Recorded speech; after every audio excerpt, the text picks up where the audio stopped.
To be continued. 3 little words that hold the secret to the next great story. 3 words that will thrill you, confound you, give life to new possibilities. Every variation of To Be Continued is a promise of adventure, a promise of excitement, a promise of unseen wonders and unexplored worlds. A promise that every issue you read makes you a part of a never-ending journey, and behind every page there will be an unopened door waiting for you. This story to be continued at your local comic book shop today. Visit comicshoplocator.com today.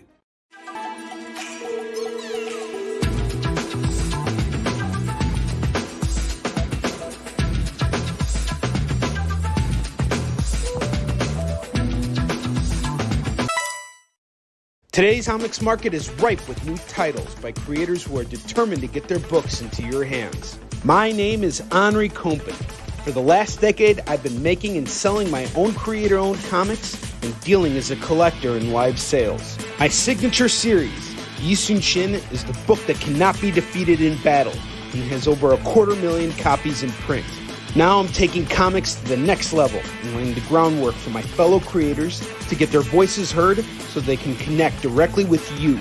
This is your chance to engage live with top comic book talent and get your comics signed without having to wait in long lines or pay any fees. But remember, we only have a limited amount of their books in stock, so always remember to call it as you see it. You're watching Virtual Signings with Onrie, the live event show. Hi folks, you're watching Virtual Signings with Onrie, the live event show, live from New York Comic Con. I am your host, Onrie Kompan, and with me right now is my man, Ted Sikora, right here. Ted, hey, how you doing today? I'm doing great, man. It's been an amazing start. Best start ever to a day on the floor at New York Comic Con, which is kind of odd considering I think it's good for us because there's less vendors. You know what? The fact that you're not wearing a mask is making me feel very uncomfortable. He told me to take the mask off. He told me to take the mask off. I didn't say anything. I am very, All right, so, dude, your series, Bloom, is just absolutely out of this world. Folks, if you watch my show, any of my virtual sales shows, you may have seen Bloom. You may have seen Tap Dance Killer, which is a phenomenal series. Regina, Hurricane Lizzie, Apama, Punchline, and Ted just does absolutely incredible stuff, and he's actually doing a Kickstarter right now. So Ted, tell us about the Bloom 4 Kickstarter. Sure. If I could give a quick overview of what Bloom even is, maybe. Let me start there. Fantastic. And we start with a mechanic by day in 1969, and he has this idea to be a comic book creator himself. And he's got this mannequin that he's been painting up as inspiration for his villain, but he can't figure it out. He goes to a street fair and meets this dancer, Regina, and he's like just spellbound by the way she moves, the way she looks. After the show, he's like, hey, I'm a comic book creator. I got this idea while you were dancing. Would you be interested in posing as my character while I took some photographs of you? Regina is this super cool hippie. She loves the idea. They go into the woods, and right down here, he starts painting her up, and she asks, so what is this you're putting all over me? And he says, it's just something I saw one time when I was tripping. And once she has this stuff on her, she starts to know things about the universe, about him, and she doesn't really want to let him out of the woods. So it's a slow burn horror tale. The 4-issue series, issue 4 is live now, and it's issue 1 through 4. So you can get, the whole run. And check out the cover, guys, for number 4. We got a Run Friends cover over here. Tell us about that. Yeah, so I have this thing about Spirit Comics. What was the book that was your favorite character the month and year you were born? Mine happened to be Amazing Spider-Man 62, which was the John Romita Medusa cover with Spider-Man. And I thought, oh my God, that's perfect for an inspiration for our first homage cover. So here we have it. The name of the dame is Regina instead of Medusa. And I'm really thrilled. That'll be coming out in December. I'm so excited for this because the first 3 issues were out of this world. And the best thing about it is after I read the first 3 issues, I didn't quite know how to pitch it. Because it's like, it's tough. It's a tough book to pitch. based on where you go with it. But we all know this about you, Ted. You're a goody-goody, and you're writing about a guy who once tripped on stuff. So what was the inspiration? Because I know you've told me that this is actually kind of inspired by something that actually happened to you. Well, it goes right here. I was making a villain for Apama, and I was very much in the situation of our creator in Bloom. I was trying to come up with an idea for a villain. I couldn't quite figure it out. I met a dancer at a festival. I asked her to pose as the character, and when we were setting to go out into the woods to actually do the photo shoot, before we did it, this whole fictitious story jumped into my head. Fictitious, you said? Yes, partially fictitious, let's say. Partially fictitious. And the thing I love about your characters is that they all pre-exist prior to existing in the stories themselves. There's a theme of characters. First, we'll take the tap dance killer here first. She's a mega talented actor who gets cast in a horror show musical as this character, the tap dance killer. But then there's a supernatural occurrence that does lock her into the headspace, and she can't shake the role and starts trying to wipe out the mafia. So it's kind of Punisher meets Rocky Horror Picture Show. So yeah, there is this theme throughout our work of people becoming things they were only supposed to portray. Punchline is a heavyweight boxer who becomes a superpowered murderous clown. Now he is introduced in Tap Dance Killer. It's a little more of a traditional origin story where they recruit this boxer to join them, and then they enhance the heck out of him. Some fantastic stuff, man. I mean, I could get totally swept up just staring at this stuff. Now, tell me about your medals, because this is a really kind of like an interesting new. Yeah. So we did it for the Kickstarter campaigns. We did 10 medal covers for each camp. We did one medal cover, and some of them are left over, so I'm selling them. They were limited to 10. So if you look down here in the corner, I don't know how well the camera will pick that up, but you can see that each one's individually numbered. So once they're sold, they're gone. That's incredible. And so the CGC stuff, you and I are both avid collectors, and you really seem to know how to tap into that market with your products. But besides that, you're really good at just kind of like knowing which copies to pick out and everything like that. Now, these books right here that we see graded at the top, tell us a little bit about the story behind those, because every book that a creator submits to CGC is yeah. Well, again, here's Bloom 1, but because there's this photo theme, it's a photo shoot, I thought, man, we should do a photo cover. So I met Alicia Lynn at Steel City Con, and she has been involved. Now we've done 4 covers with her. Here's the third one. So, I mean, I know people do cosplay covers all the time. I think the theme of the photo shoot is so strong in Bloom that it really feels a little extra special to me. And it's been a really hot item on our Kickstarter campaigns too. So I'm thrilled about that. Now, the last thing I want to talk to you about regarding Bloom is the art in the book itself. Butch Matha. Really incredible artist. Yeah, what's it been like working with him? Because you and I both have a similar hands-on approach to our process. Can you tell us all about what it's like? Yeah, Butch. Well, let me say there were over 200 artists who applied for the gig for both Bloom and Tap Dance Killer, because I was searching it for both at the same time. And what I really liked about Butch, if we stay here on Butch for a little bit, is just the humanity. When he drew Regina, I wasn't seeing a over-sexualized bimbo. I was seeing somebody who really looked like a cool person, somebody I wanted to hang out with for 4 issues at least, and that's really what I think is key to this. What I'm trying to do with comics is make very relatable characters, people that you feel like you know. So that's what Butch brings to it. He's wonderful. We do layouts together, and well, I know you and I are both very hands-on. Yeah. Particularly with Tap Dance Killer. If you guys read the graphic novel, you can see that there is a whole area where Ted talks about his production process, and he even has people posing for him. He's got his daughter posing for him. So yeah, this takes you through it a little bit. We start in, one of the extras in Tap Dance Killer. We have a script page that goes into how we do layouts. Sometimes I'll get these figures out and I'll repose them, and then Donnie Hadiwijawa, the artist here, will draw them. And there's also what I call the Jada factor. This is my daughter, and she will, at the drop of a hat, do all kinds of great poses for me. And it's so much better than having to draw it. Just pull out your iPhone and zip, zap, zop. She gives me an awesome pose, and we're good to go. Puts everybody to work. I do, he yes. uses the profits to cherry pick a new collection. Yes, I do. And then he sends photos to me of all the things he buys. What happens, and folks, for the cheap prices. Yeah.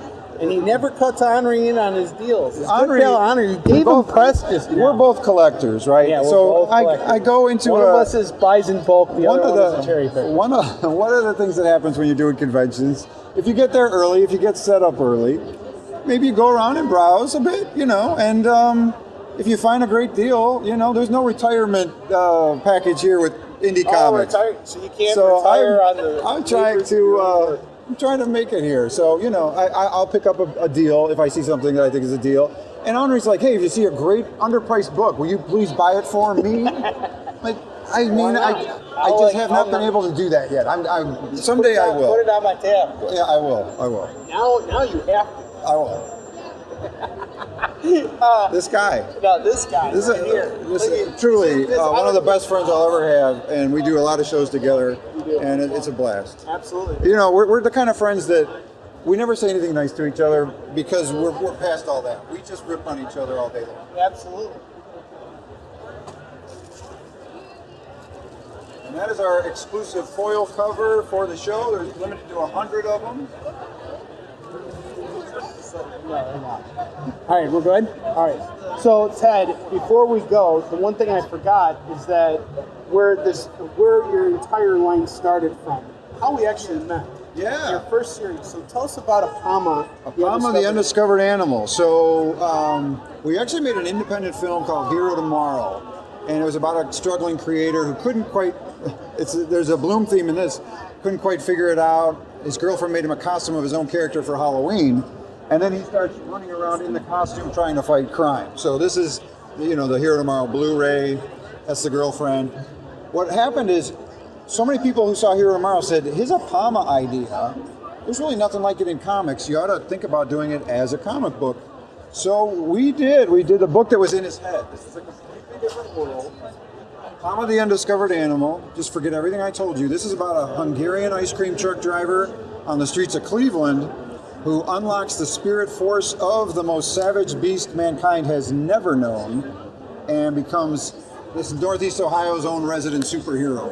It was within the pages of Apama that Regina was introduced. So if you get that cover there, and it's within the pages of Apama the Tap Dance Killer was introduced. So they're all spun off of our beloved little ice cream truck driving, ragtag superhero. That's awesome, man. And Apama is what initially drew me to you, because we were set up across from each other, much like we are now, but at Baltimore Comic Con 2015. And when I came up to you, you had the little dummy of... I had a mannequin. A mannequin, yeah. not dummy. Mannequin. I was the dummy. No, you're not a dummy. All right, it's all right. But what we found common ground very quickly was that we're both Spider-Man fans, particularly of like the Silver Bronze Age, yep. all the way up to like the 90s, right? And I always wanted to make that superhero story, but seeing how Ted does it, it's just like, it's so awesome.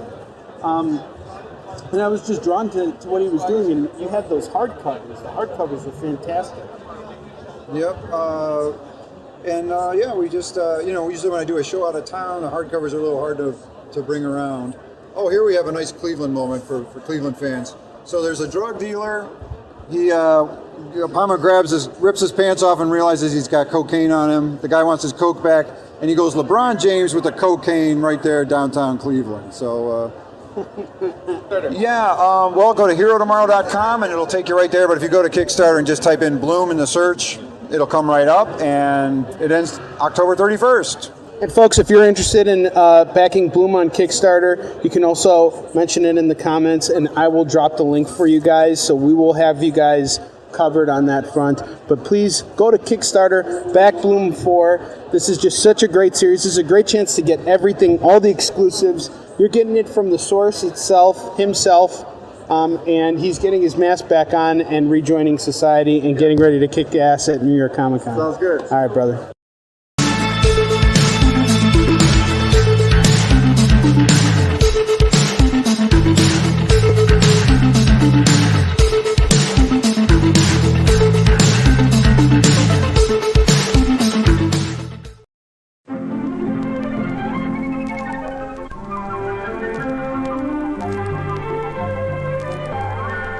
There's a town that lies nestled deep in the Appalachian Mountains in the great American state of Pennsylvania. The name of the town is White Ash.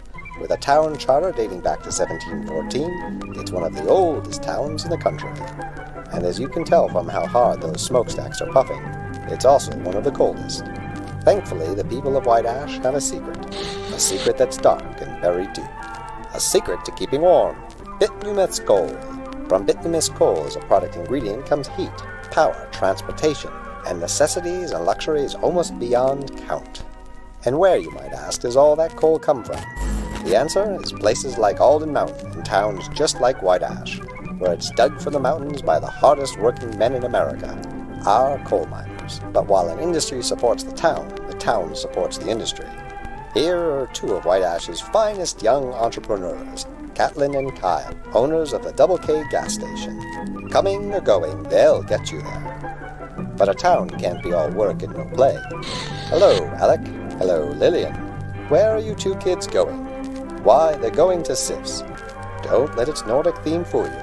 The most popular place in every American town is the local diner, and SIF's is no exception. Home to the world-famous Stack Attack, SIF's have been filling the bellies of White Ashians since 1895. Yes, White Ash, founded by men who came from the four corners of the earth, bringing with them innovation, can-do spirit, and dark, dark secrets.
Today's comics market is ripe with new titles by creators who are determined to get their books into your hands. My name is Onrie Kompan. For the last decade, I've been making and selling my own creator-owned comics and dealing as a collector in live sales. My signature series, Yisun Shin, is the book that cannot be defeated in battle and has over 250,000 copies in print. Now I'm taking comics to the next level and laying the groundwork for my fellow creators to get their voices heard so they can connect directly with you. This is your chance to engage live with top comic book talent and get your comics signed without having to wait in long lines or pay any fees.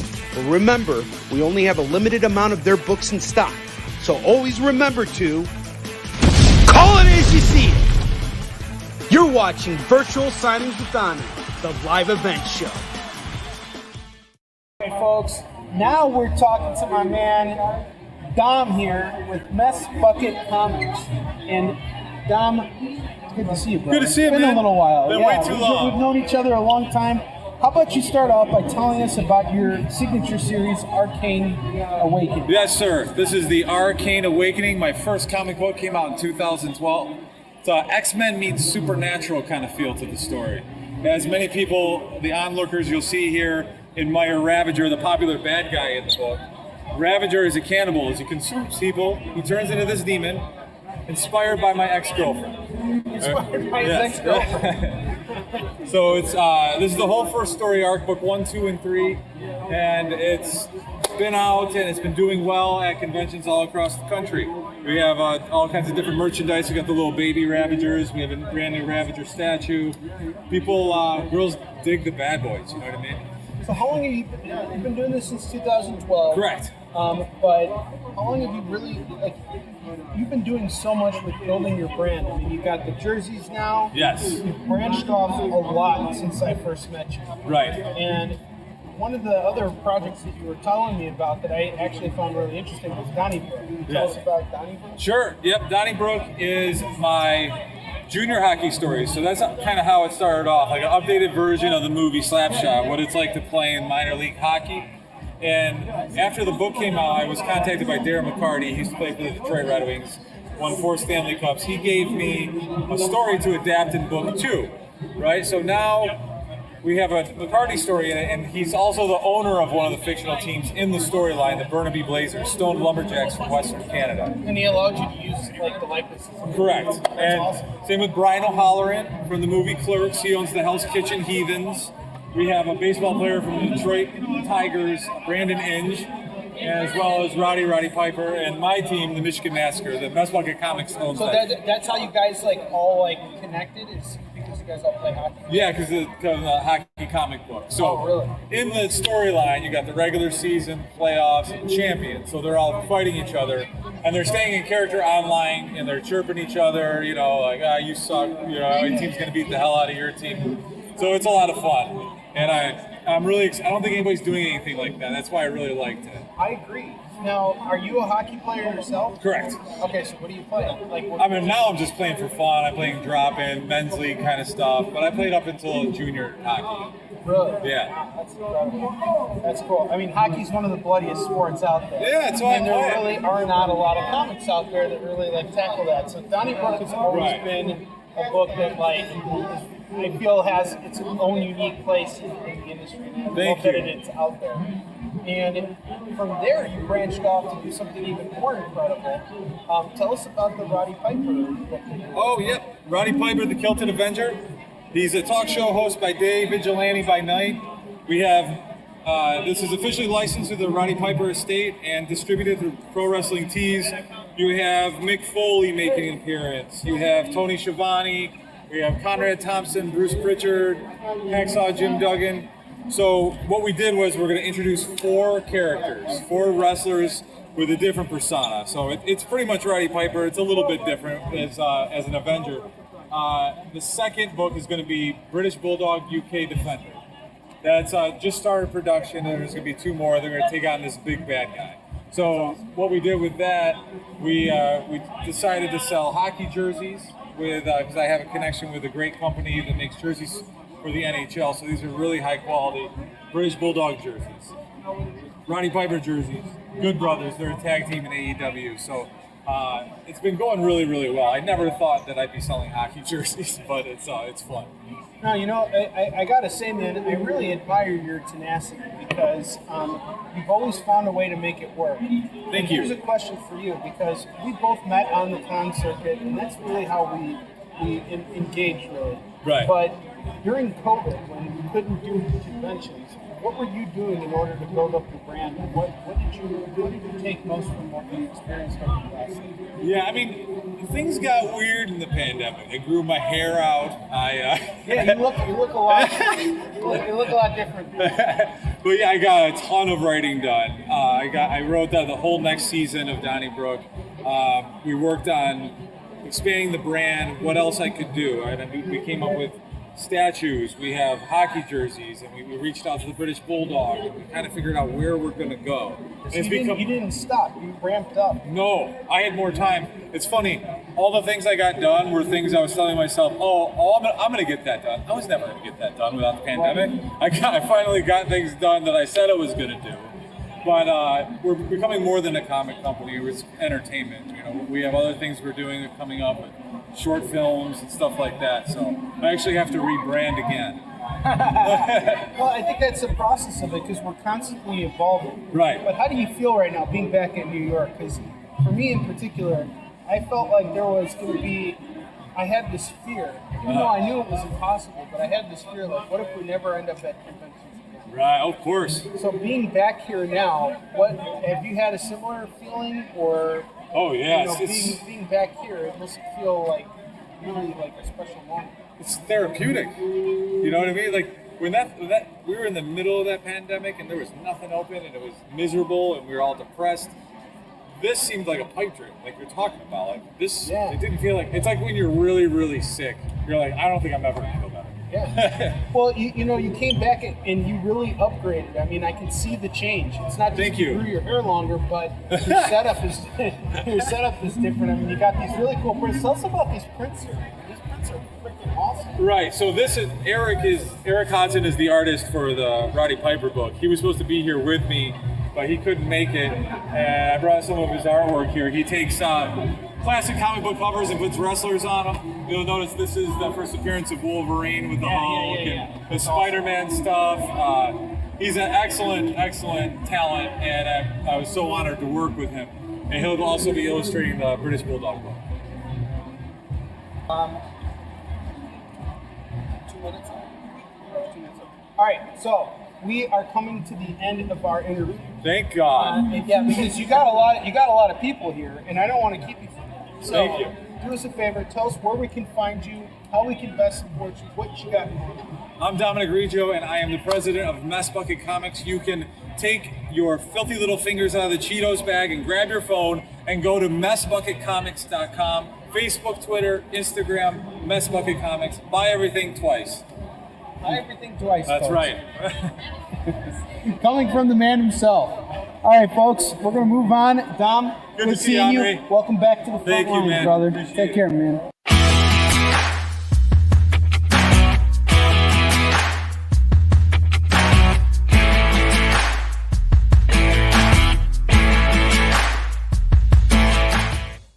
To be continued. 3 little words that hold the secret to the next great story. 3 words that will thrill you, confound you, give life to new possibilities. Every variation of To Be Continued is a promise of adventure, a promise of excitement, a promise of unseen wonders and unexplored worlds. A promise that every issue you read makes you a part of a never-ending journey, and behind every page there will be an unopened door waiting for you. This story to be continued at your local comic book shop today. Visit comicshoplocator.com today.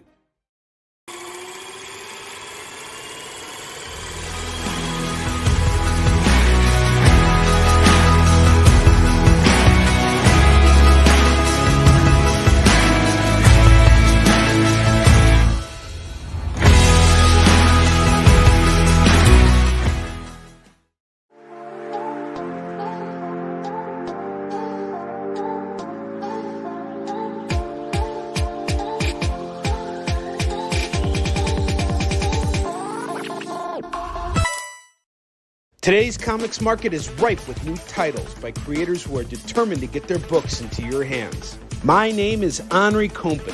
For the last decade, I've been making and selling my own creator-owned comics and dealing as a collector in live sales. My signature series, Yisun Shin, is the book that cannot be defeated in battle and has over 250,000 copies in print. Now I'm taking comics to the next level and laying the groundwork for my fellow creators to get their voices heard so they can connect directly with you.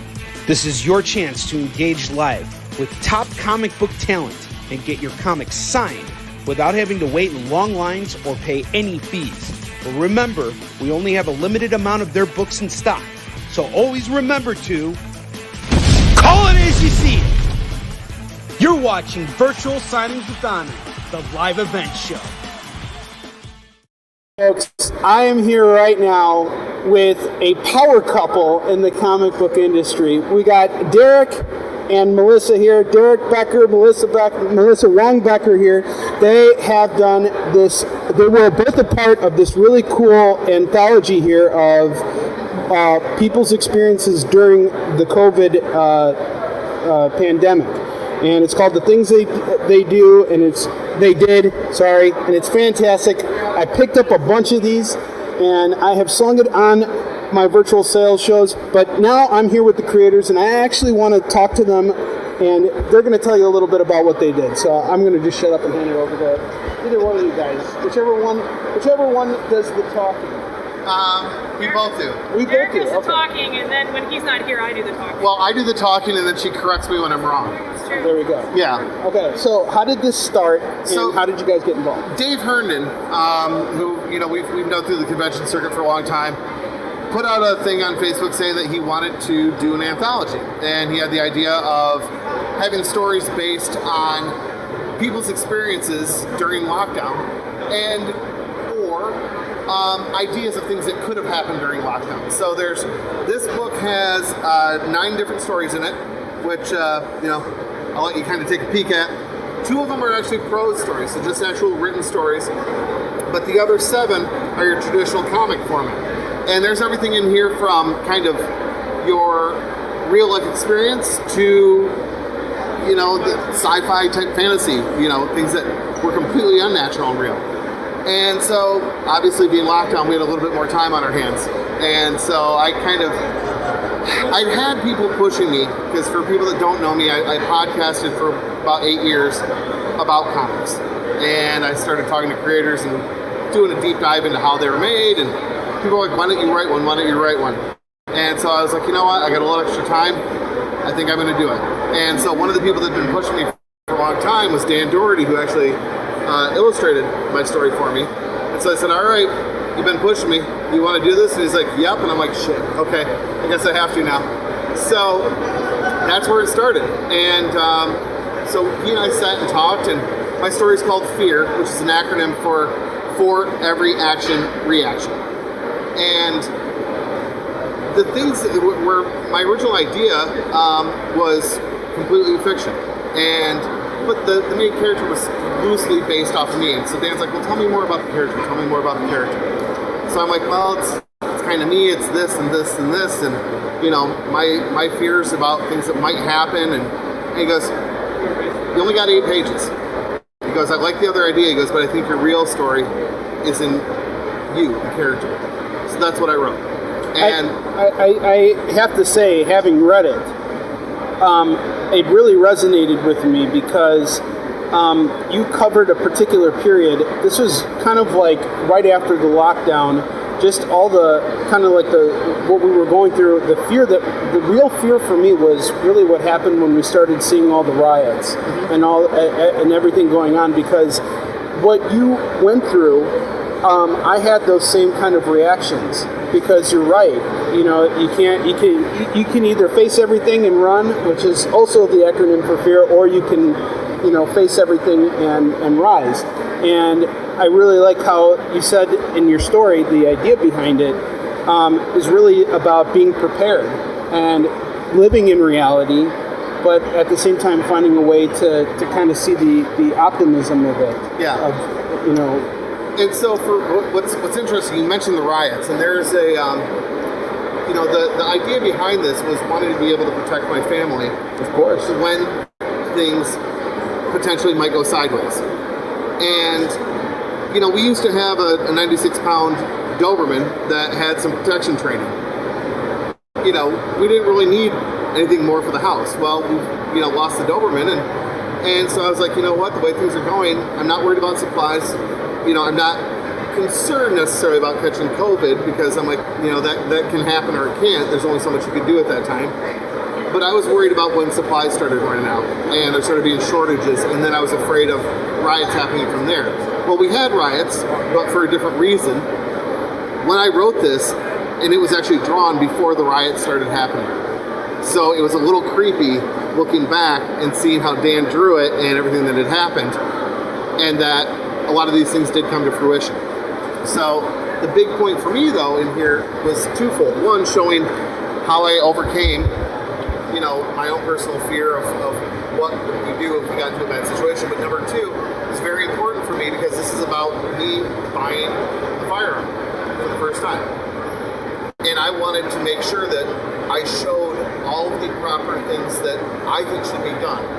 Proper training, proper research, all of the other different things that are important, proper safety, both in having the gun and storing the gun and using the gun and all those things. It was a huge, huge factor for me because while I'm a firm believer in the right to own, to bear arms, I think it needs to be done in the right way. I agree. It's about responsibility. Yes. A lot of the comments. Yep. I just felt like everybody. I did the same thing. It's not. I don't like guns. I'm not a big fan of it, and I was able, get on the same level with you. Yeah. Seeing that, but of course Dan's story and knowing how to kind of like direct you back. That's really powerful. And you'd mentioned dogs, so now I want to talk to you because your story is actually what got me to pick up the book in the first place. And in your story, you write about what your dog's experience was like prior to COVID versus what happened in COVID. And there He loved COVID. a lot He more loved optimism. COVID. Yeah. So tell us a little bit about what inspired the story, the art, everything. Well, I mean, we live in the city, and the streets emptied out. And our dog got a lot calmer. It was the best thing ever for him. He loved it because every time we go out, we're concerned about him having a fearful reaction to bikes, to children. He has a lot of phobias, and it's just genetic. We've worked a lot with him, and he's medicated. There's only so much we can do, but he experienced a level of freedom that he never had before when there was a lockdown. So while I'm freaking out, he was actually doing a lot better than he ever had in his life. And that was really inspiring to me to see how there's another viewpoint, even though his brain's a lot smaller than ours. But he didn't have that fear. He didn't live in the fear. He saw it a totally different way. And it was wonderful to see him kind of come out of his shell a little bit and relax and calm down. And when I thought about it, I had a specific artist in mind, and that was my dream, is Howie Knoll. He's amazingly talented, and I knew he was the one who had to write that story, or had to draw that story. So on my first shot, I got to work with the artist I wanted to, and tell his little story, Little 7 pages, I think it was 7 pages. It was supposed to be 6, but it ended up 7. Well, I felt like you both did such a good job of containing your stories. And that's hard. I mean, you get 7 pages, 8 pages. That's not a lot of space, but you really made it work well. I always say that good art can only be, if it's not accompanied by good writing, then it's not a good comic. The writing is equally important. Yes. And both of you guys have done such an incredible job. I have to think, I want to believe at least, that you guys have more ideas in the works. Are you guys working on anything together, or is something separate? Nothing together. Nothing together. There we go. Yeah. All right. It's personally, so the original idea that I had is still, stirring around in my brain, and it's something that I eventually will do, but I don't know when, because realistically, I'm not going to be coming out and doing this full time. As you know, making a comic book is expensive, and to sell enough of them to recoup your money takes even more money and more time. And so unless I want to do it strictly as a hobby, it's going to be a little while, because I'm a firm believer in, you don't get an artist to do something for free, and it's just, unless somebody really, really said, hey, I'd love to draw a story that you wrote so bad that I'll do it for free, okay, fine. But I don't ever expect that. Somebody would literally have to come to me. But I also have... Yeah, which I'm not going to, but I have certain people in mind that I think would work well for the idea that I have. And so, yeah, I might. Now, if another anthology option pops up, I might. I think it would It would depend on obviously the subject matter, but I think more so who was doing it and kind of the long-term things. Dave was great, but he helped me learn a lot too about what I would look for the next time around too. So that's interesting. It's always like that. But what about you, Melissa? I think it's a little different for me, where I don't necessarily have a specific idea, but there's sometimes where there's a few artists that I'm like, I want to work with these specific artists, and I think it's very attainable, but I want to write a story that I think would complement their style. So there's a few things rattling around. That's fantastic. Guys, I want to thank you so much for taking the time to talk with me. Oh, and thank you. Folks, if you're interested in the things they did, you can buy them from us. We got plenty of it in stock, and we actually got our copies signed by Melissa here. And one of them is actually signed twice, which is even cooler. Just call it as you see it. You know how to do it. And we got this going for you. You guys had a chance to get to know the creators. Guys, thanks a lot. Awesome. Thanks.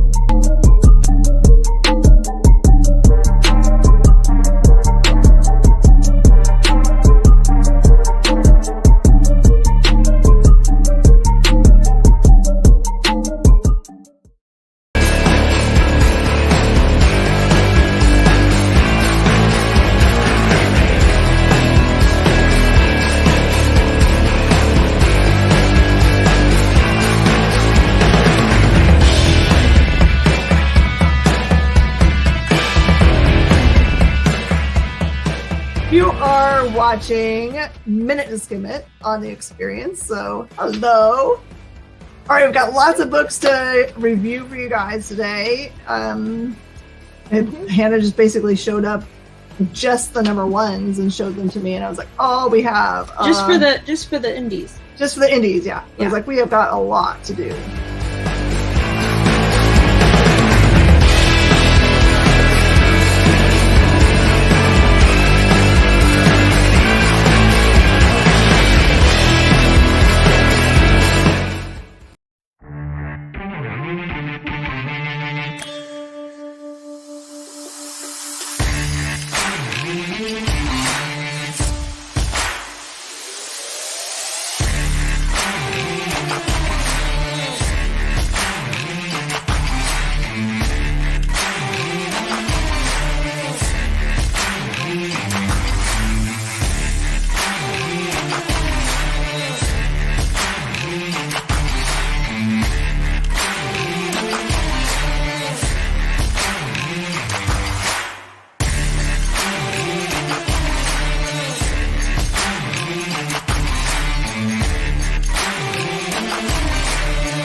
There's something for every imagination at your local comic shop. Visit comicshoplocator.com to find a store near you.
Today's comics market is ripe with new titles by creators who are determined to get their books into your hands. My name is Onrie Kompan.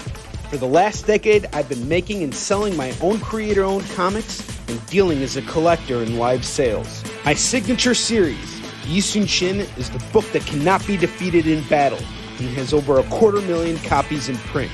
Now I'm taking comics to the next level and laying the groundwork for my fellow creators to get their voices heard so they can connect directly with you. This is your chance to engage live with top comic book talent and get your comics signed without having to wait in long lines or pay any fees. But remember, we only have a limited amount of their books in stock, so always remember to call it as you see it. You're watching Virtual Signings with Onrie, the live event show. Folks, now I'm here talking with the man himself, Dan Doherty, who currently has a Kickstarter going, but on top of that is responsible for some really incredible creator-owned books. I have also had the honor to collaborate with Dan on a book you guys may have heard of called Marks, A Tale of Neglect. Dan did all of our interior covers as well as 2 chapters in the book, and he's a phenomenal writer, artist, creator, producer, guy of many, many talents. And we're going to talk to him right now about Touching Evil, and we're going to just kind of work our way over. So Dan, tell us about Touching Evil. Thanks for having me, by the way, on this, Onrie. It's good to see you in New York. Hello. Yeah, you know, I don't like the brown nosing. I don't have time for this. Let's get right to it. Let's get to business. We got money to be made here. Yeah. Sorry, Touching Evil. Good to see you too, bro. Yeah. Touching Evil is a supernatural thriller about a woman who's given a curse. It allows her to kill anyone she touches, but only if they're evil. And she has no idea who's evil unless she touches them. So for her, she's this ordinary person with this extraordinary power, and the book plays really heavily on the suspense and the horror that goes along with basically being judge, jury, and executioner of anyone around her. I've liked to say that this really kind of reminds me of like Death Note by way of like Breaking Bad. I mean, it's got that tension there. Yeah. And so this is a trilogy, and you've gotten the first 2 books out so far, and now you're doing a Kickstarter for the 3rd one. Am I understanding that correctly? That's right. Yeah, I started off doing this, really from the ground up. And when I did the first Kickstarter, I had no idea that I was going to get the kind of love I got to make that first hardcover. So we did it again, and obviously it worked again. And so this 3rd and final Kickstarter for the series not only collects the final volume, but also gives people an opportunity to catch up on the whole series if they want to, as well as get cool stuff like slipcases that collect all 3 books, and all of the other like fun add-ons and extra things and exclusives that we've done over the course of 8 years of Touching Evil. That's incredible. And Dan, your range is truly magnificent. I mean, you just do everything. Tell us what else you do. Like, let's kind of work our way over. Sure. Yeah, so, I mean, right in the center of my table right now, there is a bunch of children's books that I've illustrated, and the 2 that are up front are really kind of special to me right now because one of them recently hit the number 1 spot on the Barnes & Noble children's book list. It's called 1,000 No's, which I illustrated, written by DJ Corchin, and it's about a little girl who learns that hearing no and getting feedback that she doesn't like and rejection is not a bad thing. That it builds us to a stronger yes. It builds your character, and it allows you to develop your ideas so that they're strong enough to earn that yes. And so it's also really fun because it's like she's actually getting attacked by actual no's. Like the word no becomes like a shape that comes at her and is like, basically weighing her down at first until she realizes that it's all just energy that she can kind of build into a stronger yes. That book did really well for us during the last year. And so now I'm debuting Do You Speak Fish, which literally I think came out a day or so ago in retailers everywhere, but is another really great message story that has a fun adventure to it. It's about a boy who learns that not everything is like him, and that's okay. That if you want to communicate and understand things that are different from you, that you have to learn a little bit about them first, and they might have to learn a little bit about you, and maybe kind of come to some sort of middle ground so that you can find a way to coexist in this world. So yeah, really I love the messages behind the books that DJ writes, and I also love that they always give me a lot of freedom to really find the style and the look and the fit that I think represents what the book is, and that's what has happened with all these books so far. What I'm really fascinated in is Sam and the Jungle Band, and as well as Star. Can you tell me about those two titles? Yes. So Sam and the Jungle Band was one of the first kids books that DJ and I ever did, and it also has a lot of really good ideas about communication and understanding. But this also adds another one to it, teamwork. So it's about a monkey who's in the jungle, and he loves playing his guitar, but he only plays to other monkeys because he never leaves his neck of the woods. Like, he's always in the monkey section of the jungle. So he realizes that if he wants to play for the whole jungle, he needs to make a band that represents the whole jungle. And that's what he does. And then all of a sudden, I'm getting people just getting it. And we got people buying right now. All right. Okay, Dan. So now you told us about Sam and the Jungle Band, which I think is really, really cool. Such a great concept. And we were rudely interrupted because one of your customers just decided to buy all of the books on your table, which is ridiculous. That never, ever happens to me. But I want to hear about Star now. Sure, yeah. Star is a really cute story. I feel like it's a great bedtime story because it's literally a girl, just as she goes to sleep, she just takes one last look up at the sky with her telescope, and she sees sort of a nice little metaphor for how to be, what kind of person do you want to be? Why do you want to shine? Do you want to shine so that people see you, or do you want to shine to illuminate others? And that's what this really beautiful, simple message that comes out of the book is. And again, it's one of those books, again, I feel like of all the books that I have, it's the best one for just before bed. That one last little sweet story you tell your kid about who do you want to be in this world? I want to buy 1,000 No's and Star. I really do, because I feel like from a philosophical standpoint, where I'm at in my career, Star really resonates with me. Thank you. Yeah. But me too. Absolutely, because I think, particularly with COVID and all the changes that we were forced to make, it really was kind of an eye-opening experience of who are we going to be going forward. Yeah. Particularly when we get back to where we are now. I feel like this is the moment we've all been kind of building up to, is just getting back here. And this is just fantastic stuff. All right, we'll get back to it. You'll take my money in a bit because I know you have no problems doing that ever.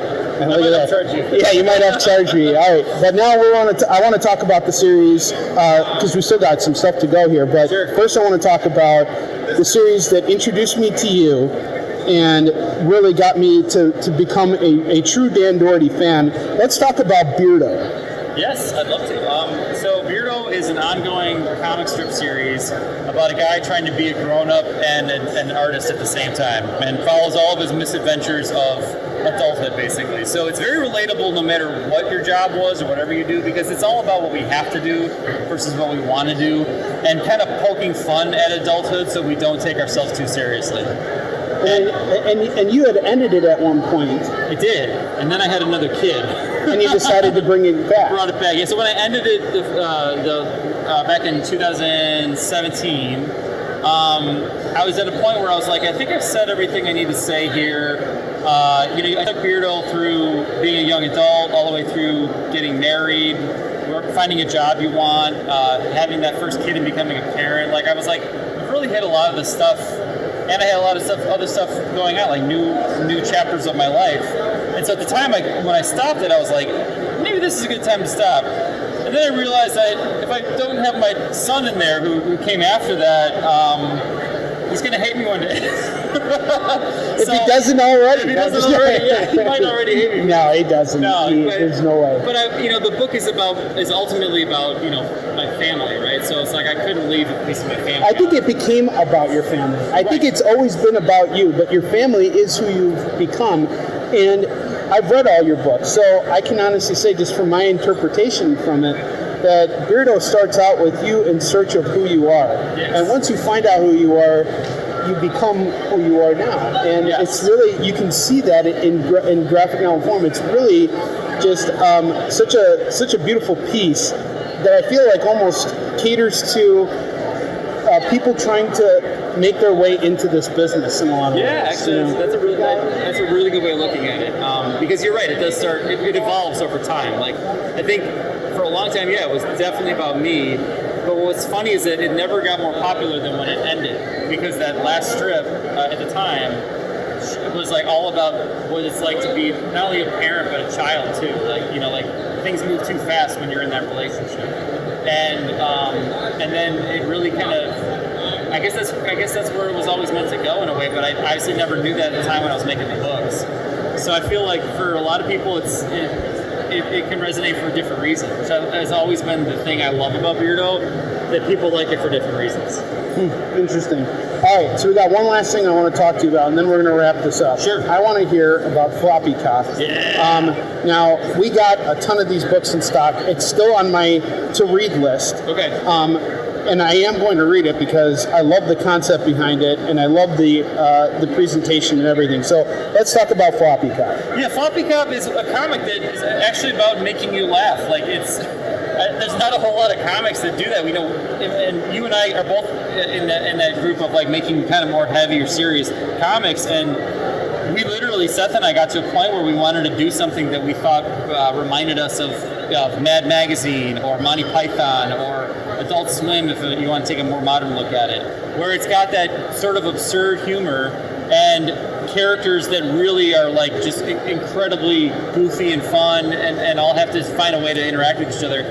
So Floppy Cop it starts with the most absurd premise. He's a cop who's literally bending over backwards for justice because he's missing all the bones in his spine. But as he likes to say, you don't need a spine to have balls, and he's like one of the toughest cops they've got on the force. So it's an absurd cop walking around dealing with absurd villains and super villains, and a very inept and goofy